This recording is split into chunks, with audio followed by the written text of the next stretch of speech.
Next, let's kick it on down to Tuscaloosa, where old Nick Saban met with the media here recently, and I'm getting a new version of Saban. Shane, I mean, well, last year was kind of the new Saban. It was soft. It was not calling anybody out, and I think maybe he thought in the back of his mind, this is how I've got to handle this team. You know, we got to kind of teach them with kid gloves, so to speak, because we got a first-year quarterback, because we have so many inexperienced players. But that ain't the case anymore in Tuscaloosa, and I think that's why we'll get to Saban's comments here in a minute, but this is 2 pressers in a row, Shane, where this guy's coming out firing.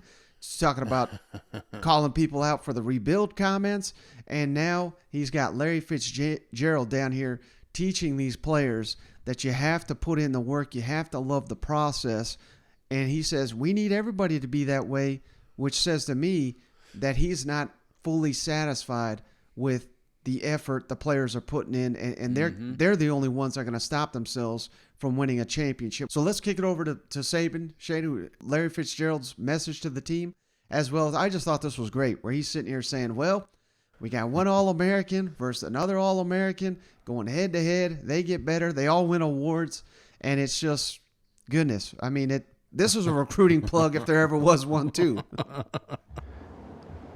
So, we had a really interesting speaker last night, Larry Fitzgerald, and he made a point that I've never really ever thought of. And one of the players asked him is, how did you stay motivated when you had so much success for so long? And he said, I love the process. I love watching film. I love to practice. I caught extra balls before practice. I ran routes with the quarterback after practice. I love the process. And then when the game came, it was really, really easy. So, that's kind of interesting because some of our best players, some of our really good players that we've had here traditionally in the past, that's exactly how they were. And that's exactly how a lot of the guys on our team right now that are really good players, that's how they are. But we need to have everybody be that way. We don't need anybody trying to get out of drills or practicing or whatever. And if they love the process of what it takes not to win a game, but to do the things you need to do to be able to win a game. All right? Not to do the things, not just think about being a starter, but what do you do to be a starter? What does a starter act like? How does a starter practice? How does a starter go about being responsible to do his job? And I think that was a really good message, and I think it's a message that, and Larry made a point of this, that it's the same thing in your life.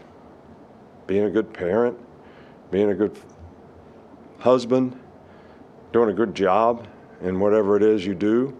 So it was kind of interesting, but I get asked a lot. I never ever thought of this. How do you stay motivated? And I never really could answer it, but I love the process. I love practicing. I like getting ready for practice. I like coaching the players on the field, trying to get them to play as good as they can be so we have the best chance. They have the best chance to be successful. We have the best chance to be successful. So hopefully we can get a whole team full of guys getting ready to do that. How have you helped or seen the defense be helped by defending him in practice? I think everybody is helped by the quality of players that we have on offense and defense. Patrick Surtain would probably tell you, I covered Henry Ruggs, Jerry Jeudy, Smitty, Jalen Waddle, every day in practice for 3 years. How many guys did I play against in a game that was any better than those guys, based on where they got drafted and all that and how much production they had? So I think, iron sort of sharpens iron at every position. Cam Robinson won the Outland Trophy playing left tackle around here, and the guy playing right end, he won the Nagurski, Jonathan Allen. They practice against each other every day for 3 years. So it helps everybody get better when you have good players. Jahmyr Gibbs plays at a different speed. He breaks contain on the defense because that's good for the defense. So when we play against a good back that has great speed, maybe we can keep leverage on him better. So it not only helps Henry, it probably helps everybody on the defensive team. And I think it helps at every position that players get challenged in practice and they have to do things correctly and create good habits so they have the best chance to be successful when a game comes. Is that it? So I'm supposed to smile and say thank you. All right, Shane. So, hey, a nicer, smiling Saban up here. What are your thoughts on that? You think Terry told him to do that before he got out there? Of He's course. in the back. If you're going to have an oatmeal cream pie, you better give me a smile up there at the podium. No, I think this is awesome. Not too often is Nick Saban stumped. Right. And it felt like he was a little bit off-kiltered here, a little bit lost of words, He sounded a little bit like Cousin Shane there for a minute. Just, I could see the words moving around in my head. I just can't catch them sometimes. And I think he was just dumbfounded by, why does he keep going? Why does he keep pushing? Why does he, I've referenced this interview a million times, man, with Charles Barkley, and it's like, it now seems kind of fake. It's almost like he had an aha moment. Like, that's why I do it, because I love the process. I love the practices. He says, I love getting up. I love getting out here with these guys. I think it keeps him young, Mike. You know what I'm saying? I think Right. There's a lot of things that Saban enjoys about the process, and he just now realized it.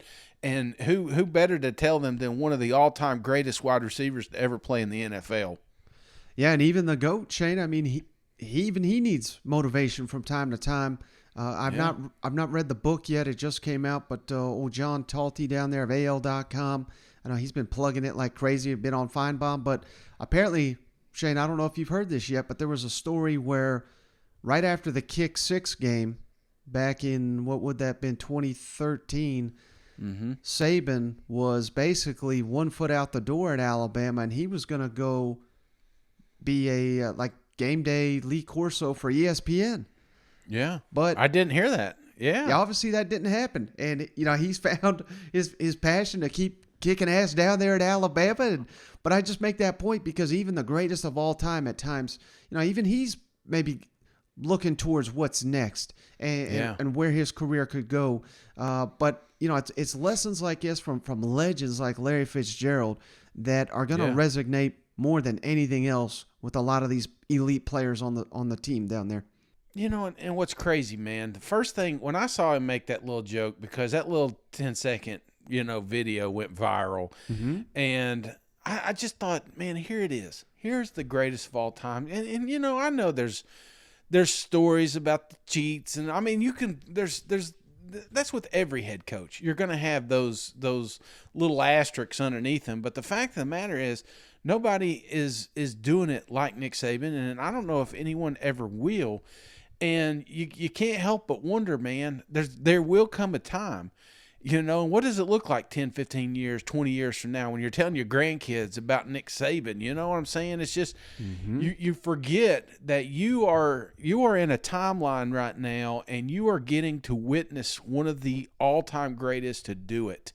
And this is a coach that will, I mean, think about how many people talk about Bryant and how many people talk about Nealon and Fulmer and all these Spurrier and all these great coaches that have coached at different programs, storied programs, and then it almost becomes like too distant for some of these young kids, and it's just, I don't know, man. Maybe I'm getting older and more sentimental or whatever it is, but I'm just watching and I'm like, man, this will never be repeated, and it's just awesome to be a part. I mean, honestly, I wish he was coaching my team, because the story would be even cooler. But the fact that we're getting to witness one of the all-time greatest do it, it blows my mind.